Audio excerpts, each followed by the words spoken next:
Gee, the Pyro sure has some good stock weapons, huh? The stock flamethrower does solid damage output with good ammo to air blast ratio overall. The stock shotgun is also fantastic, allowing you to attack those out of your primary weapon's range and doing great damage to boot. And the stock fire axe, it does 65 damage per swing, and yeah, that's about it. Look, let's cut this charade short. The stock fire axe kinda sucks. But let's take a step back for a moment. How can the stock fire axe be bad? It's the stock melee for Pyro after all, meaning it's the baseline for every other melee weapon created after. And you'd be right, for each class the stock weapons are the baseline for how each new unlockable over the years are created, with changes like more damage or health bringing downsides of more vulnerability or slower attack speeds to balance them out to be more of a side grade rather than a straight upgrade most of the time. So wouldn't this make the stock weapons automatically the best choice in most situations? Yes, however this is generally only applicable to each class's primary weapon and some of their secondary weapons. The melees are more of a mixed bag. Classes like the Engineer, Sniper and Spy arguably have melees that are the best choice in a lot of situations compared to other unlocks. However, classes like Scout, Demoman and Heavy have a mixture of unlocks but are not only equally good but also weapons that are arguably worse as well, with the Sandman, Ullapool Caver and Warrior Spirit being examples for each respective class. Pyro is one of the only classes in the game that overall have more melees that are just better in most situations than the stock fire axe. Let me explain why with one simple word: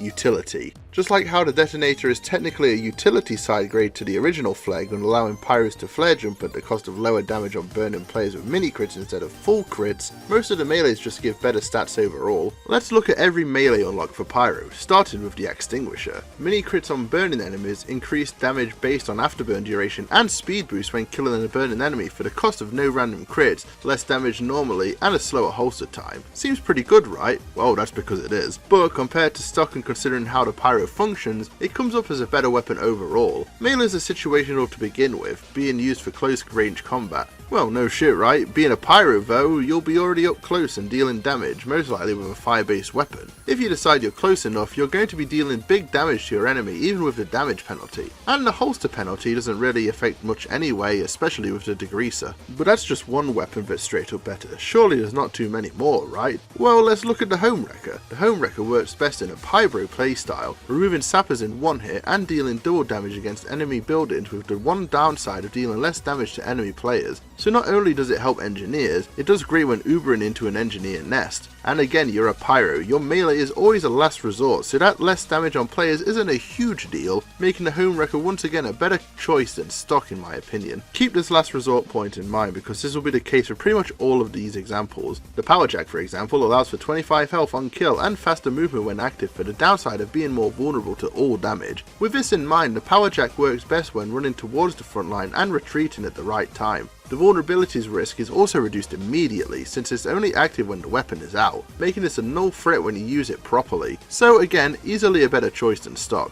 The Back Scratcher does more damage and gives more health when picking up health packs, with the one downside of less health from healing sources. This is probably the biggest flaw so far in any weapon, but keep in mind that a medic or engineer won't be around all the time depending on the situation, and knowing a map you play a lot will help with your survival rate, and that's not even mentioning the obvious damage boost. In my opinion, this is easily a better overall choice than stock. Now here's the first melee that's actually a mixed bag, the Sharpened Volcano Fragment. On hit, this melee ignites the enemy while dealing less damage. Now we all know that the fragment is terrible, but arguably this is still a more interesting choice than stock, with the damage penalty not being as bad as the Extinguisher and dealing a maximum of 80 additional damage with afterburn. This isn't me trying to convince you that it's a good weapon at all, but depending on how you look at it, it's at the very least putting more effort in, so even though it's not as good as stock, it's trying. So finally the stock fire axe gets a point in its favour compared to the 4 against it. Next is the only legitimate upgrade to any weapon in the entire game, the 3rd degree. The only addition is damage being transferred to all players that are connected by the medic's beams from his mediguns. That's it, no downsides at all. So even though this solely relies on the enemy team having a medic to be able to use the upside,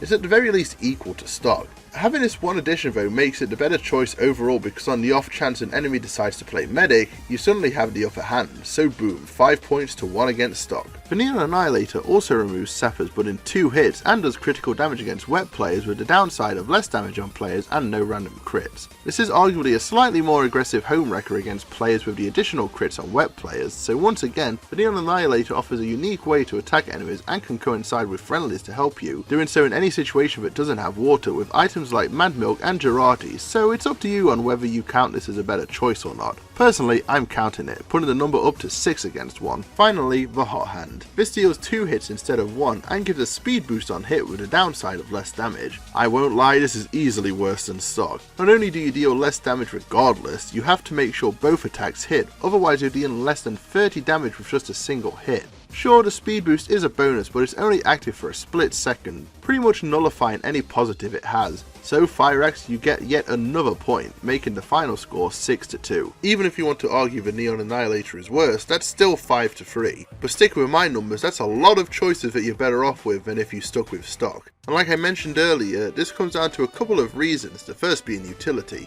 2 obvious examples would be the Power Jack and Home Wrecker, because not only do they act like a normal weapon, they have stats that are beneficial to yourself or others. The Power Jack for starters allows for that quickness that only the Extinguisher can offer after a kill. However, instead of just a small boost like that, the Power Jack is permanent unless you holster it back, making it a perfect movement tool for pyros to move around the map with. The damage vulnerability helps keep it balanced as it won't allow you to just take it out at any point. You have to make sure the time is right to use it since you'll be taken down quickly otherwise. As for the Home Wrecker, it allows you to act as backup for when your engineer can't be present around his buildings. It shines when both of you are around, but if for some reason they have to move away from the sentry to say set up a teleporter for the team, you're able to stick around and keep them safe. If you were using something else, seeing an enemy spy sap a building would make you feel like nothing could be done. But with a quick swing of the Home Wrecker, you can deny them that satisfaction. As you can see, while they suit completely different playstyles and situations, they offer something stock can't. While that sounds silly, you have to remember that most stock weapons are there to have something to fall back on if another weapon isn't working out for you. Considering we only have 2 that could be seen as worse and 1 literal straight upgrade, why would you insist on using a weapon that doesn't have any kind of benefit? The Extinguisher and Back Scratcher fit that extra damage hole, the Power Jack is a perfect utility, the Home Wrecker and arguably the Neon Annihilator to an extent act as great support, and the Third Degree is just a stock Fire Axe but with nothing but upsides.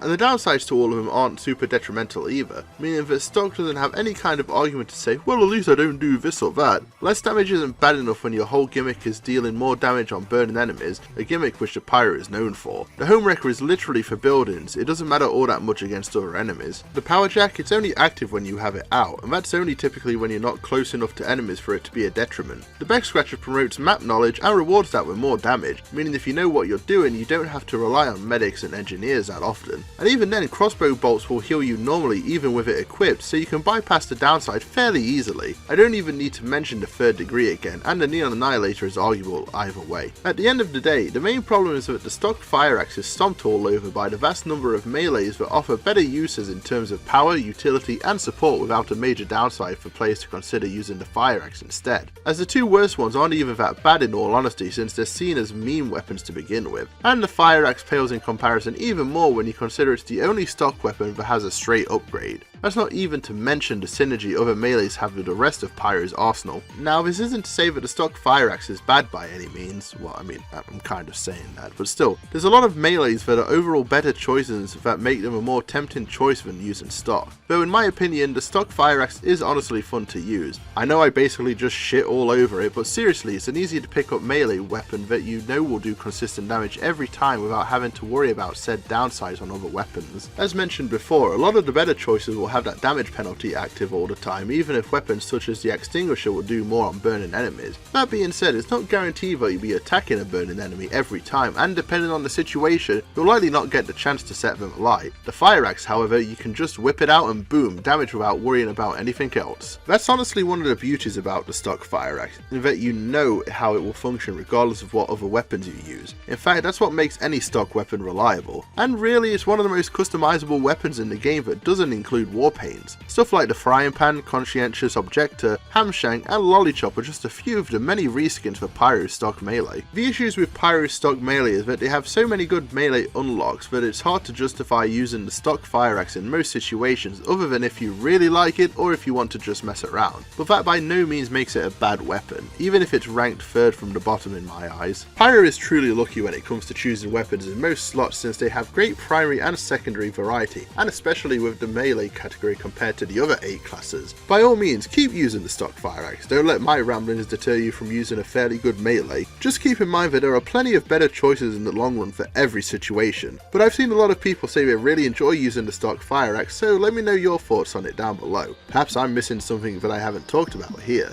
And as usual, this has been your Fempire enthusiast BonOakley signing out. See you guys in the next one.